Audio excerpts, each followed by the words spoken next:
You know how on Critical Role, Matt Mercer starts every episode with that signature opening monologue and suddenly the entire table falls silent? The game comes to life, and in that moment, you're in Exandria. It feels real. It's impressive, right? In an instant, you stop thinking about Sam's ad read or Marisha's announcements and you're immersed. So why does Matt do that? Let's be honest, the hardest thing about DMing isn't all the rules you gotta know or the writer's block or the dealing with that horny bard.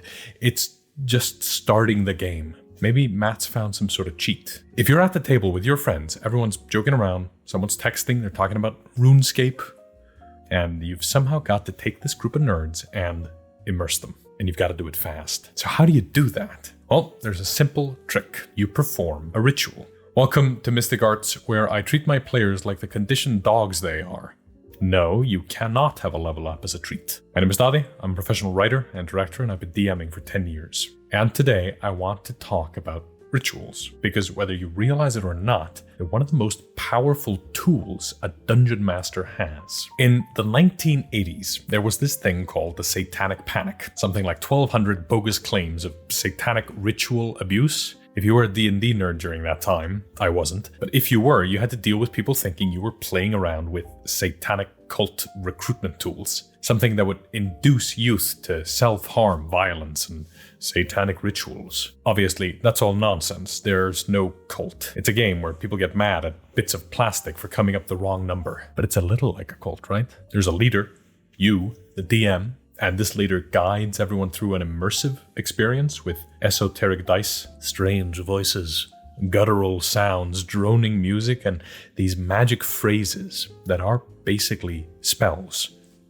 Roll for initiative. Those 3 words are magic. They have power. Suddenly, the whole room is on high alert. Players grab their dice, they get nervous, or in the case of Silas the Barbarian, extremely dangerously excited to rage. That's the power of ritual. It sets expectations. It builds anticipation, makes things feel real. Let's pretend like you're a satanic cultist from the 80s and prepare some ritual to treat our players like dogs. Maybe I should explain. I touched on this in our video about music, but we're talking about classical conditioning. It was studied by a Russian physiologist named Ivan Pavlov, and it works like this. Pavlov played the sound of a bell whenever the dogs get fed. After only a few repetitions, the dog started to drool whenever the bell got rung. We can do the same thing to ourselves and our players. In fact, you're already doing it to your players. Certain phrases or words act like spells. We associate them with a certain stimulus or behavior, and we react in accordance with how we're expected to react, how our experiences have told us to react, or even more powerfully,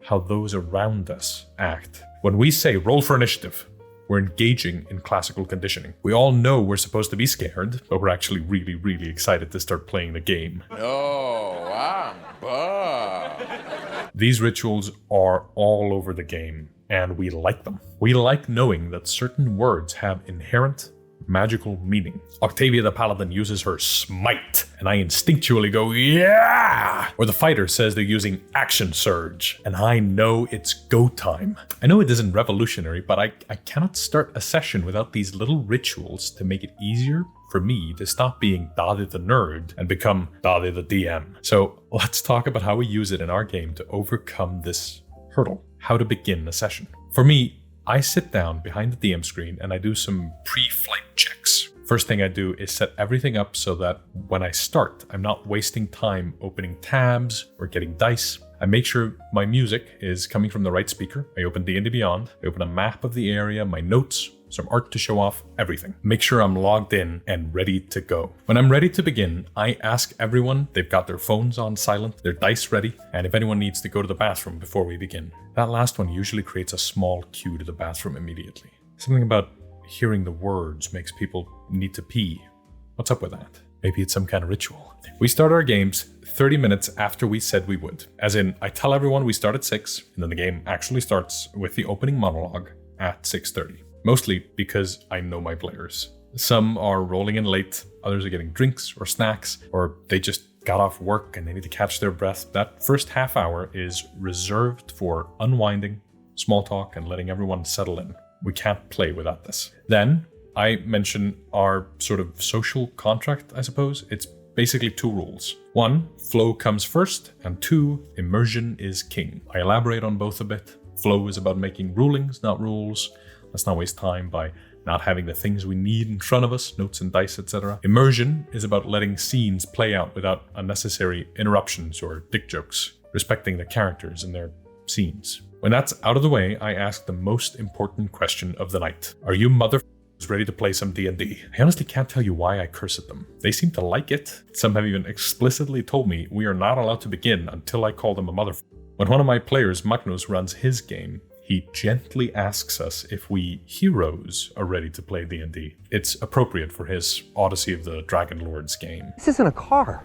This is a Honda Odyssey. With the cursing out of the way, I hit play on my campaign intro theme. It's something I've picked specifically to set the tone. For one of my campaigns, it was the War Rooms from Darkest Hour. For my current main game, it's the Captain America main theme from that first movie. I then time an opening monologue to read aloud to the players as we begin. I say, every new age is defined by the one that came before. This age of a tenuous peace in a barely functioning democracy is defined by the end of the last war and the untold pain and suffering felt by millions around the world. But it doesn't have to be that long. Once, me and Magnus were co-DMing a game together, and we started every game with, the Southern Blue, every time. That works too. I think of opening monologues as having 3 jobs. 1, to create distance between real life and the game. 2, to summarize what happened last time. 3, to immerse us in where tonight's game begins. Long opening monologues help with item number 1. They create distance by being long. So these days I prefer to do them a bit longer than I used to. This is a lesson I learned from Magnus, as his Odyssey game is a prequel set in the distant past of my game. So he starts by saying, long before the last war, before, and then he lists things from recent sessions like before hungry mutts and screaming masses, before iron circles and cleric beasts, or whatever. Number 2, next up when writing the opening monologue, is summarizing what happened last time. I quickly skate over the details here just to make sure to mention all the important proper nouns and major events, because once I've lightly touched on it, the players will probably remember most of what happened.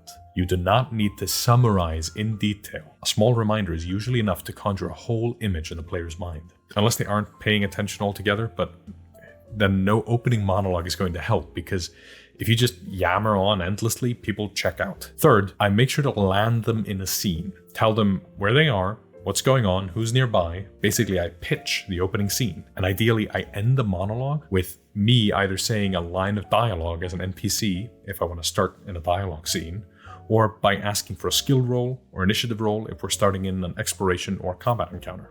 While I'm doing this, I dim the lights in the room. This whole living room operates off of an app that controls all the lights. You see the ritual, right? There's lights, music, and a long verbal spell I cast to immerse everyone. It's not the production value that matters. I mean, let's be real, it helps, but it's the repetition, the ritual. That's what makes it work. It pulls everyone in, tells them to put their phone down, stop talking about politics, and pay attention. Once you do this often enough, your players will start policing each other. They won't want the others ruining the immersion on-ramp. I started playing when I was a teenager, and it took me ages to get to where I am today. If you're in the same spot, you might realize your descriptions don't sound like Matt Mercer's. That's fine. There's nothing wrong with your playstyle as long as everyone's having fun. But if you did want to practice, like I did, you can get into the habit of reading someone else's read-aloud descriptions. It'll help you with getting into the rhythm of things. Eventually, you'll be able to describe things on the fly. A lattice of silvery white metal, artfully crafted in the shape of a spider web, arcs low over a sarcophagus of black marble polished to a high sheen. The lattice is moored to marble posts, and atop it, made of the same metal, stands a sculpture of a spider as big as a cat. From its mandibles dangles a thin golden chain through the lattice,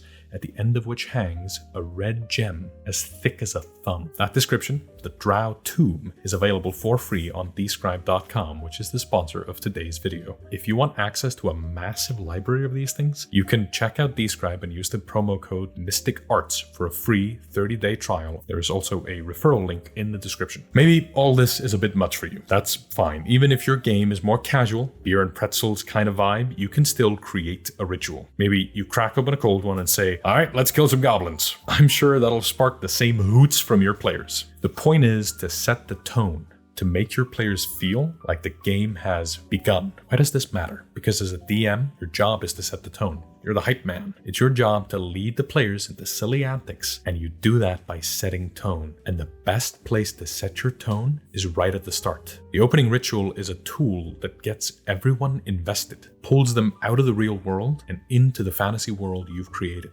And if you do it right, you've set the tone you want for the game you're running. Do it right and you should have a tonal control from the get-go. And that's where we'll pick it up next time. Thanks so much for watching this video. This channel is run by me and my girlfriend. Nice. And if you want to support us in our efforts of running this channel, consider becoming a patron or a channel member. If you join the Patreon as a Mystic Adept this month, you'll get access to our firearm rules. So stick some boomsticks in your game and play as cowboys or explorers, swashbucklers or musketeers. And if you're feeling especially generous, you might like the video, comment, share, and subscribe, and hit the bell to be notified when we release new videos. Until next time, keep studying the mystic arts. Meow!